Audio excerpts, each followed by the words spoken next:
నమస్తే, ఇది కథ కాదు జీవితం కార్యక్రమానికి స్వాగతం.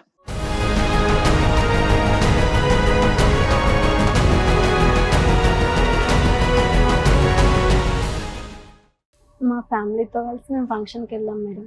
మీ ఫ్యామిలీతో కలిసి మీరు ఫంక్షన్కి వెళ్ళారు.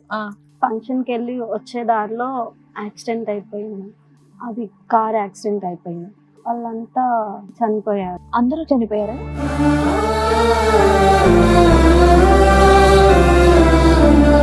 మా తర్వాత నాకు ఒంటరి ఫీలింగ్ వస్తుంది మేడం. మామయ్యలతో ఉన్న ఫ్యామిలీలో ఉన్నా కానీ అంత వర్క్ చేసుకుంటున్నా కానీ చందుతో కలిసి ట్రావెలింగ్ చేస్తున్నాను కానీ ఒంటరి ఫీలింగ్ వస్తుంది.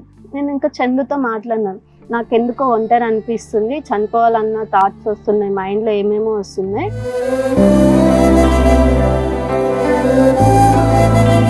ఆఫీస్ అయిపోతుంది, ఆఫీస్ టైంలో అతను నీ దగ్గర ఉంటున్నాడు, ఆఫీస్ అయిపోయినాక ఇద్దరు రెస్టారెంట్లకో సినిమాలకో షికార్లకో వెళ్తున్నాడు, నిద్రపోయే టైంలో నీకు సూసైడ్ టెండెన్సీ వస్తుందా? అది ఒంటరితనంగా అనిపించిందా? అలా కాదు మేడం, అమ్మ వాళ్ళు యాక్సిడెంట్ అయ్యారు కదా, అదంతా గుర్తొస్తుంది అనమాట. ఎందుకు ఇలా బతుకున్నాను, అమ్మ వాళ్ళు లేరు, ఆ తమ్ముడు చెల్లి నా ముందే అలా అదేలే, ఆ ఫీలింగ్ ఉంటుంది. ఫీలింగ్ వస్తుంది మేడం అనేసి నేను చందుని అడిగాను, పెళ్లి చేసుకున్నాం చందు, ఇల్లు అవి కట్టుకున్న తర్వాత నేను కూడా కరెక్ట్ గా ఇంకా సెటిల్ అవ్వలేదు, జాబ్ చేస్తున్నంటే అయిపోదు కదా అనేసి అతను అన్నారు. లేదు, నేను చేసుకోకపోతే నేను చచ్చిపోతాను అనేసి ఇట్లా అన్నాను మేడం.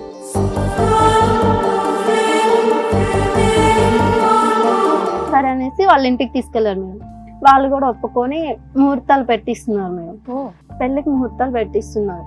మా పెళ్లి ముహూర్తాలు ఎప్పుడైతే అనుకుంటున్నారో ఎవరొకరు చనిపోవటం వాళ్ళ ఫ్యామిలీలో. మాకు వేరే కోడలు దొరికింది, మాకు నువ్వు అవసరం లేదు, నువ్వు సావు, సస్తావో బతుకుతావో అది నీ ఇష్టం, మాకు సంబంధం లేదు అనుకుంటూ చందు వాళ్ళ అమ్మ వచ్చి చందుని తీసుకెళ్ళాను.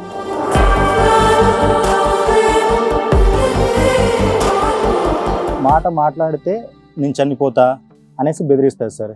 బెదిరింప అంటే తనకు అలా అనిపిస్తుందేమో, బెదిరింప అది ప్రతిసారి ఒకసారి అయితే అలా మేడం, ప్రతిసారి అదే వర్డ్ రిపీట్. సైకాలజిస్ట్ ఎవరి దగ్గరికైనా తీసుకెళ్దామని నేను చాలా సార్లు అడిగాను మేడం, అంటే నేను ఏమైనా పిచ్చిదానిలా కనిపిస్తున్నానా, సైకాట్రిస్ట్ ఏంటి, అలా రివర్స్ నా మీదే అయిపోతుంది. వచ్చింది మేడం మా దగ్గరికి వచ్చి ఇంటికి వచ్చి ఇలా చచ్చిపోతాను నేను, నాకు నన్ను అప్పుడు ఏ గుడికి తీసుకెళ్లి పెళ్లి చేసి పడేయాలా? వేరేగా పెట్టకపోతే నేను ఇక్కడే చచ్చిపోతాను, పొడి చేసుకోమంటారా, నన్ను ఏం చేయమంటారా?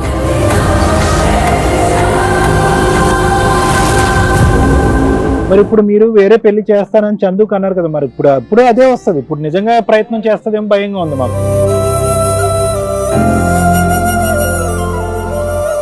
వాళ్ళు డాక్టర్ దగ్గరికి వస్తాము అంటేనే మీరు ఈ స్టెప్ ముందుకెయ్యాలి తప్ప మీరు భయపడిపోయి ఏం భయపెట్టిందమ్మా? ఇంటికి తీసుకొచ్చి పెట్టుకున్నాను మేడం. నేను అలా చేస్తున్నాను చెప్పి వీళ్ళిద్దరు గొడవలు పడుతున్నాయంటే నేను ఇంటికి తీసుకొచ్చి పెట్టుకున్నాను. ఇంటికి తీసుకొచ్చి పెట్టుకున్న తర్వాత వీళ్ళిద్దరు పెద్ద పెద్ద కేకలు, ఆ అమ్మాయి కేకలు, ఇంట్లోంచి మాకు అసలు నిద్ర అనేది లేదు మేడం. ఆ అమ్మాయి వచ్చిన దగ్గర నుంచి నరకం అనిపించాం మేడం, మన నిద్ర కూడా లేదు మేడం మాకు.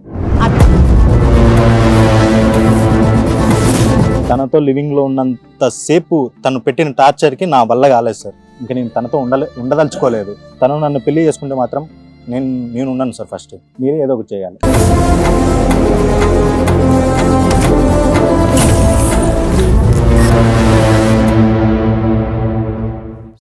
ఇది కథ కాదు జీవితం ప్రోగ్రామ్ అందరికంటే ఒక రోజు ముందుగా మీరు చూడాలి అనుకుంటే వెంటనే డౌన్లోడ్ చేయండి హిట్ టీవీ యాప్. ఇందులో మీరు నచ్చే మెచ్చే కంటెంట్ సిద్ధంగా ఉంది. మరి ఇంకెందుకు ఆలస్యం, వెంటనే డౌన్లోడ్ చేసుకోండి హిట్ టీవీ యాప్.